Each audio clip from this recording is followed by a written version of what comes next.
Assalamualaikum warahmatullahi wabarakatuh. Perkenalkan, saya Tia Rahmawati dengan NIM 221010202023. Di sini saya akan menjelaskan tentang pembatalan khitbah secara sepihak dalam perspektif hukum Islam. Apa itu khitbah? Menurut bahasa, khitbah adalah meminang atau melamar, sedangkan menurut istilah, khitbah adalah peminangan, kegiatan atau upaya ke arah terjadinya hubungan perjodohan antara seorang pria dengan seorang wanita. Dalam pertemuan itu, keluarga calon mempelai laki-laki akan mengutarakan maksud dan tujuan mereka. Permintaan tersebut bisa disampaikan langsung oleh mempelai laki-laki, namun juga bisa dengan perantara pihak lain yang dipercayai. Dasar hukum khitbah: melakukan khitbah yang mengikat seorang perempuan sebelum memutuskan untuk menikah, hukumnya adalah mubah atau diperbolehkan, selama syarat dan ketentuan khitbah bisa terpenuhi sesuai syariat Islam. Khitbah diizinkan dalam Islam karena bertujuan untuk mengetahui kerelaan dari pihak perempuan yang akan dipinang. Syarat ketentuan khitbah: yang pertama itu mengetahui dan melihat calon terlebih dahulu. Sebelum kita mengkhitbah seseorang, kita wajib mengetahui dan melihat calon tersebut. Yang kedua, tidak dalam kondisi terikat dengan khitbah laki-laki lain. Yang ketiga, wanita boleh menolak atau menerima lamarannya. Yang keempat, tidak diperbolehkan melamar wanita yang sedang dalam masa iddah. Dan yang kelima, memiliki pasangan sesuai ajaran Rasulullah SAW. Kemudian kita masuk ke dalam tata cara khitbah. Yang pertama itu ada memohon petunjuk dari Allah Subhanahu wa Ta'ala.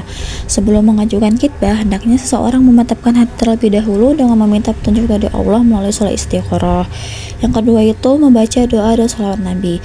Catatan Imam An-Nawawi dalam kitab Al-Azkar mengatakan, disunahkan seseorang yang melamar baik diri sendiri atau wakilnya membaca hamdalah terlebih dahulu, menyebut pujian pada Allah, sholawat untuk Rasulullah SAW. Setelah itu bacaan asyhadu alla ilaha illallah wahdahu la syarikalah wa asyhadu anna muhammadan abduhu wa rasuluh.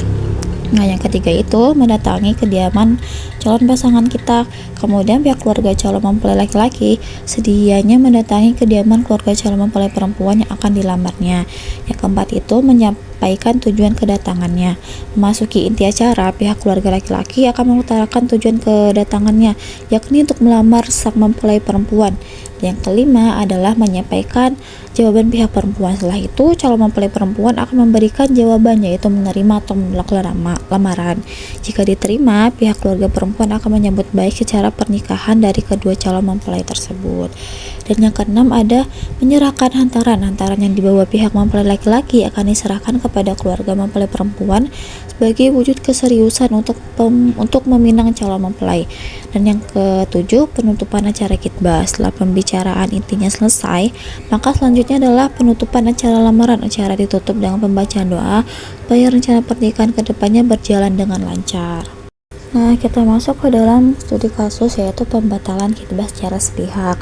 Menurut pandangan para mazhab, pembatalan khitbah secara sepihak sebenarnya hanyalah janji nikah, bukanlah akad yang mengikat. Pembatalan khitbah ialah hak keduanya yang saling berkomitmen, sehingga Allah Subhanahu wa Ta'ala tidak menghukum pelanggaran janji melalui hukum materi terhadap pembunuhan sumpah. Mengetahui kebatasan kebolehan dalam pembatalan tunangan tidak terlepas dari adanya sebab yang timbul sebelum akad nikah dilaksanakan. Sebab-sebab tersebut ada yang timbul karena ketidaksengajaan, kematian salah satu pihak calon pengantin misalnya, atau ada sebab yang disengaja untuk dibatalkan, baik secara sepihak maupun karena kesepakatan kedua belah pihak untuk saling membatalkan pertunangan tersebut. Kemudian ada pandangan para mazhab tentang pembatalan khitbah secara sepihak. Yang pertama ada mazhab Syafi'i. Beliau menyatakan bahwa seorang pria dapat mengambil hadiah khitbah yang dikasihkan atas dasar bahwa dia memberikannya sekedar untuk menikahi wanitanya. Jika barangnya masih ada, ia bisa mengambilnya lagi. Jika dia tersebut rusak, ia dapat meminta penggantinya. Bersyafi'iyah, hukum meminta hadiah khitbah kepada laki-laki sangat jelas dan alasan yang kuat. Mazhab Maliki menyatakan bahwa terkait hal ini bisa terlihat siapa yang membatalkan, apakah pria ataupun pihak wanitanya. Bila pembatalan itu dari pihak pria, ia tidak berhak kembali apa yang sudah diberikan. Apabila yang membatalkan wanita, maka wajib mengembalikan apa yang ia terima. Kemudian menurut mazhab Hambali, beliau menyatakan bahwa sebelum ijab qabul, pria tersebut dapat mengambil kembali hadiah atau pengembaliannya. Pernyataan ini masyarakat kesanggupan untuk mengambilnya ataupun mengembalikannya hingga batas akad perjanjian. Menurut mazhab Hanafi, apapun yang telah diberi ataupun dipersembahkan oleh pihak pria pada pihak wanita, yang berhak mengambilnya lagi jika hadiah yang diberikan tidak berubah, tapi bentuknya berubah dari yang sebelumnya.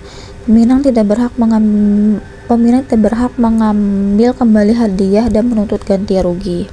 Nah, dari studi kasus yang saya sampaikan tersebut, dapat kita simpulkan pembatalan khitbah secara sepihak dalam perspektif hukum Islam adalah bahwa khitbah pertunangan dalam hukum Islam bukanlah akad yang mengikat secara hukum, melainkan sebuah janji atau komitmen awal menuju pernikahan.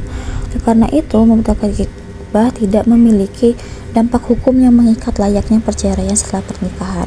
Namun meskipun pembatalan khitbah tidak dikenali saksi hukum tertentu, Islam tetap mengajarkan etika dan moral dalam menjalankan proses khitbah. Pihaknya pembatalan ini dapat berpotensi menimbulkan dampak psikologis, sosial, dan kekecewaan, sehingga diperlukan hikmah dan pertimbangan yang kuat dan matang serta niat jelas sebelum mengakhiri khitbah. Pembatalan yang tidak disertai alasan kuat atau dilakukan dengan cara tidak baik dapat dinilai sebagai tindakan yang tidak sesuai dengan nilai-nilai etika Islam. Sekian penyampaian studi kasus dari saya. Bila ada kesalahan mohon dimaafkan. Semoga bermanfaat. Assalamualaikum warahmatullahi wabarakatuh.